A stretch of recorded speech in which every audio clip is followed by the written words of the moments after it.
Magandang umaga mga bata.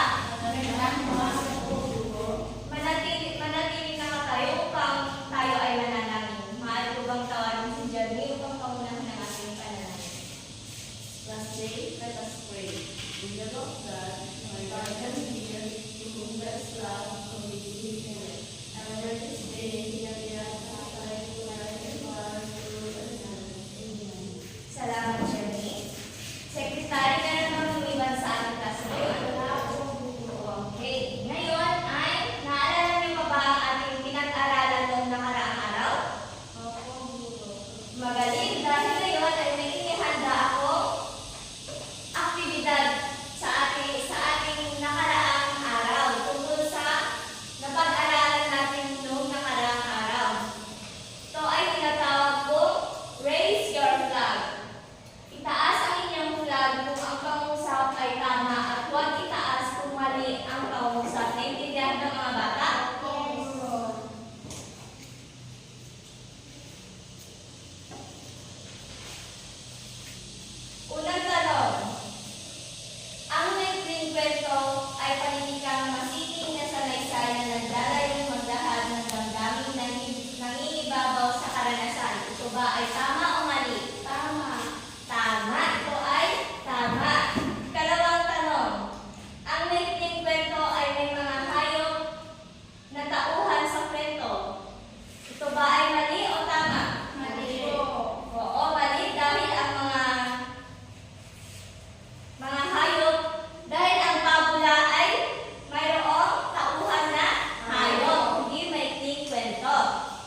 inyong binuong mga larawan?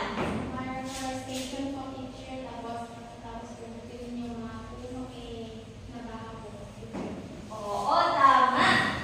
Yung pagputol ng mga puno ay makakaapekto ito sa atin dahil maaaring mabaha tayo. Sa tingin niyo mga bata, ano kaya ang tatalakayin natin ngayong araw?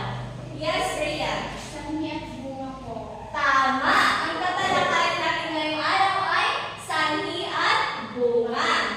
At sa pagtatapos ng aralin ay kayo mga bata ay natutukoy ang sanhi at bunga sa pangyayari, naunawaan ang kahalagahan ng ugnayan ng sanhi at bunga, at nakakagawa ng diagram na nagpapakita ng sanhi at bunga ng mga pangyayari. Naintindihan ba mga bata? Ngayon mga bata ay magbabasa tayo ng isang kwento. Sa ating pagbabasa ay obserbahan ninyo ang ating pagbabasa. Ngayon ay simulan na natin ang ating kwento. Isang araw, si Juan ay sinabihan ng kanyang ina na magdala ng payong sapagkat nagbabagya ang ulan dahil sa makulimlim na kalangitan. Ngunit dahil sa pagmamadali ni Juan ay hindi niya na inintindi ang bilin ng kanyang ina at dali-daling nagtungo palabas. Habang naglalakad si Juan mga ilang metro na ang layo mula sa kanilang bahay ay biglang bumuhos ang malakas na ulan. Sa kasamaang palad ay wala siyang dalang payong kaya naman dali-dali siyang tumakbo palayo at sumilong. Sa huli matapos ang araw, umuwi si Juan na nilalagnat. Ngayon mga bata, naintindihan niyo ba ang binasa nating kwento? Opo, guro. Magaling. Upang mas maintindihan kung ano ang sanhi at bunga sa ating nabasang kwento, ay ating tatalakayin ang kahulugan ng sanhi. Ano ang sanhi? Ito ay tumutukoy sa pinagmulan o dahilan ng isang pangyayari. Ito ay dahilan o pinagmulan ng isang pangyayari. Narito ang mga pang-ugnay na nagpapakita ng sanhi o dahilan sa pangyayari. Dahil sa palibhasa, kasi sapagkat. Ito ang mga salita upang malaman kung ito ang dahilan ng o ito ang pinagmulan ng isang pangyayari. Naintindihan ba mga bata? Opo, guro. Ngayon naman, ano ang bunga? Ang bunga ay siyang kinalabasan o dulot ng naturang pangyayari. O ito ang epekto ng isang pangyayari. Mga pang-ugnay, ito naman ang mga pang-ugnay na salita na nagpapakita ng bunga. Ito ay ang kaya naman, kung, at kung kaya. Meron tayong halimbawa dito. Halimbawa, hindi pinansin ni Juan ang bilin ng kanyang ina dahil sa siya ay nagmamadali. Alin ang sanhi at bunga sa pangungusap? Dahil sa siya ay mamadali. Oo, tama. Dahil sa siya ay nagmamadali, ang sanhi dahil ito ay nagsasaad ng dahilan ng pangyayari. Ano naman ang bunga sa pangungusap? Hindi pinansin ni Juan ang bilin ng kanyang ina. Tama, dahil ito ay kinalabasan ng pangyayari. Naintindihan ba kung ano ang sanhi at bunga mga bata? Okay. Meron akong inihandang aktibidad ngayon.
Oo, tama.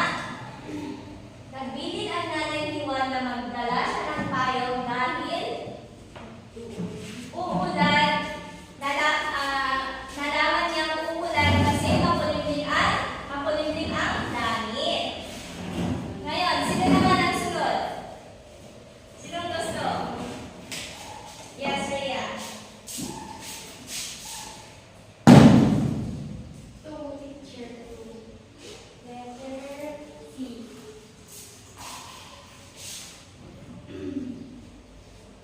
Ano ang naging bunga ng hindi niya pagtinding sa bilin ng ina? Wala na siya, teacher. Ano, Rhea?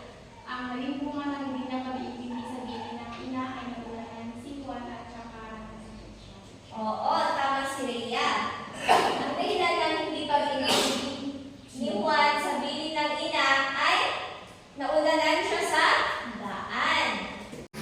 Sino ang susunod upang mag-spin sa box? Yes, Anna.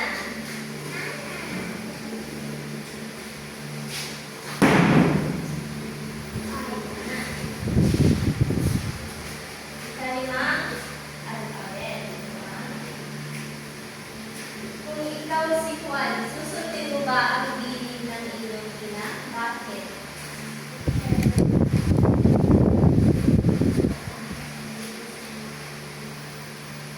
Magaling! Ang sabi ni Ana ay susundin niya daw ang bilin ng kanyang ina. Tama si Ana. Dapat lagi nating sundin ang bilin ng ating mga magulang. Naintindihan ba mga bata? Opo, teacher. Opo. Sino ang susunod? Yes, sa Quezaya.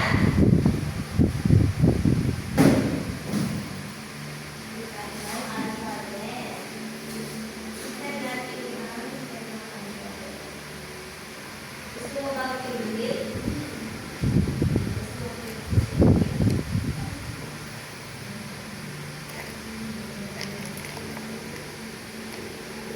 Ang inyong tanong ay, ano ang sanhi ng pagkakaroon ng lagnat ni Juan?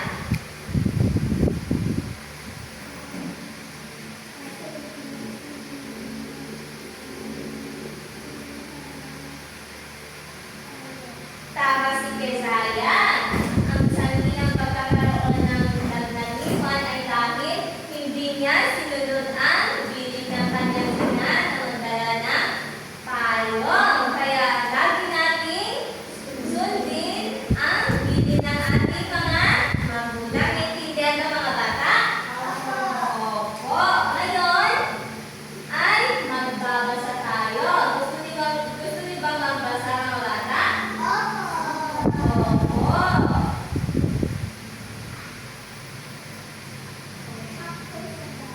Ang babasahin natin ngayon ay tungkol sa Ilog Pasig. O gusto daw ni Quezaya na siya ang magbasa.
Oo, ang sanhi sa binasang teksto ni Jezaya ay pagtatapon ng mga tao na basura sa ilog Pasig. Kaya ang bunga nito ay nasira ang ilog Pasig. Mahusay mga bata, dati naiintindihan ng mga ating aralin ngayon.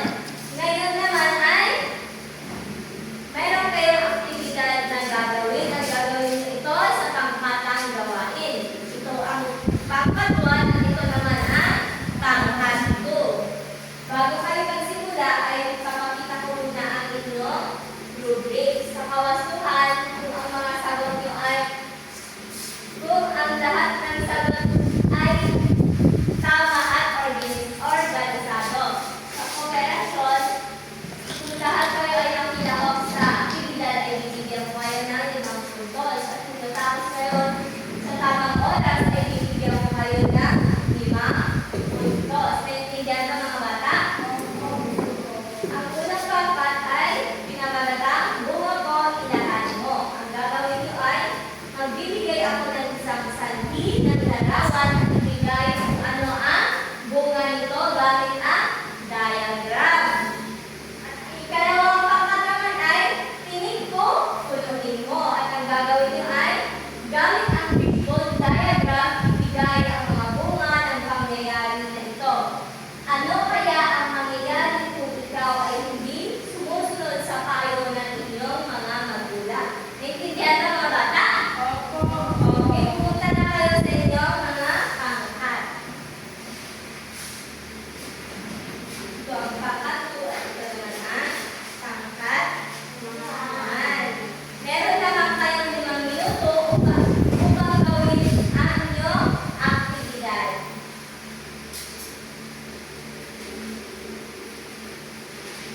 Gawin mo.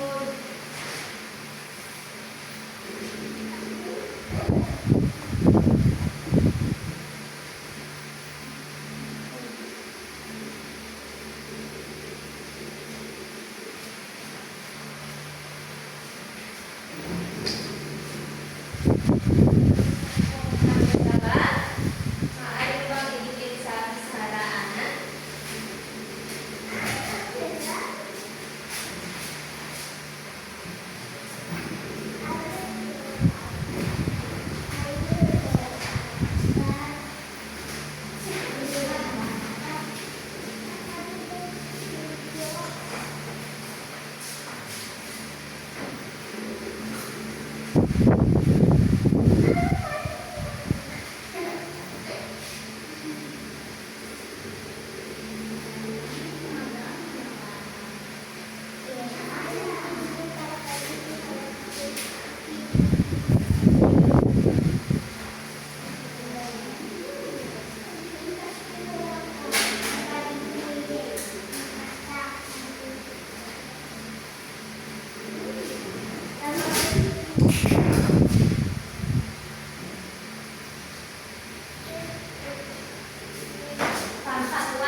O, ano ang magiging bunga kapag ikaw ay nag-aaral ng mabuti, Ana? Oo, gaganda ang buhay. O, ikaw, Keziah, ano ang magiging bunga kapag ikaw ay nag-aaral ng mabuti?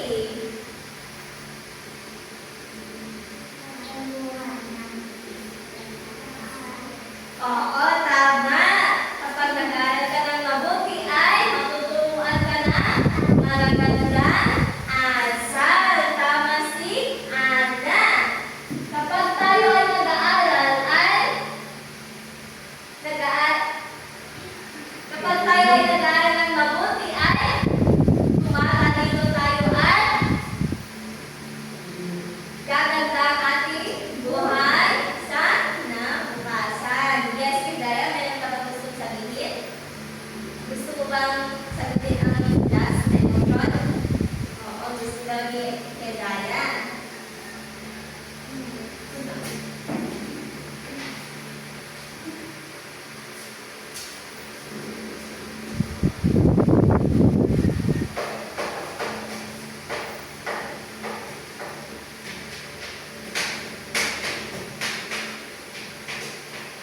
Ano ang pakiramdam ni Keziah?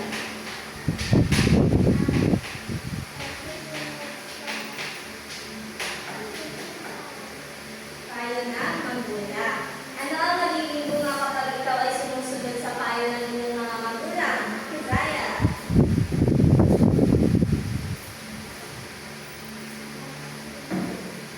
Dapat?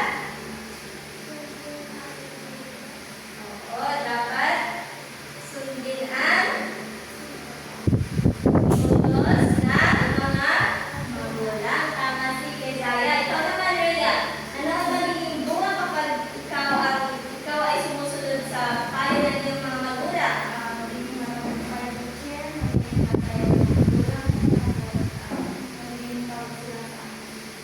Oo, tama si Rhea. Ang sabi ni Rhea ay magiging masaya daw ang kanyang mga magulang kapag siya ay sumusunod sa payo ng kanyang mga magulang. Kaya, dapat tayo mga bata ay lagi nating susundin ang payo ng mga magulang.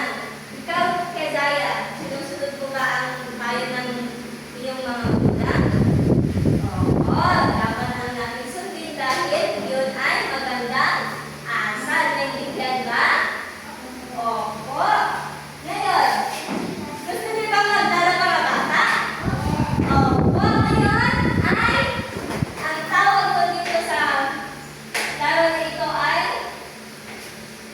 ipasa ang bola. Ipapasa niyo lamang ang bola sa pagtutog ng musika at kapag humito ito sa iyo ay ikaw ang sasagot sa katanungan. Naintindihan ba mga bata? Opo. Ngayon, sisimulan na natin.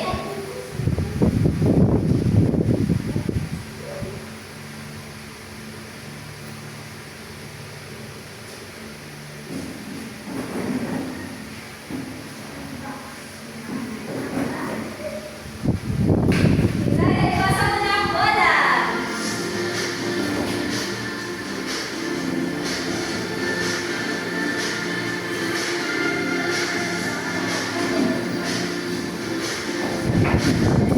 Ito ang nakahawak ng bola. Ito ang katanungan sa iyo. Mahal ka bang tumayo, Ana? Ano ang pinag-aralan natin ngayon? Ano kaya ang pinag-aralan natin ngayon, Ana? Oo, tama si Ana. Ang pinag-aralan natin ngayon ay sanhi at bunga.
God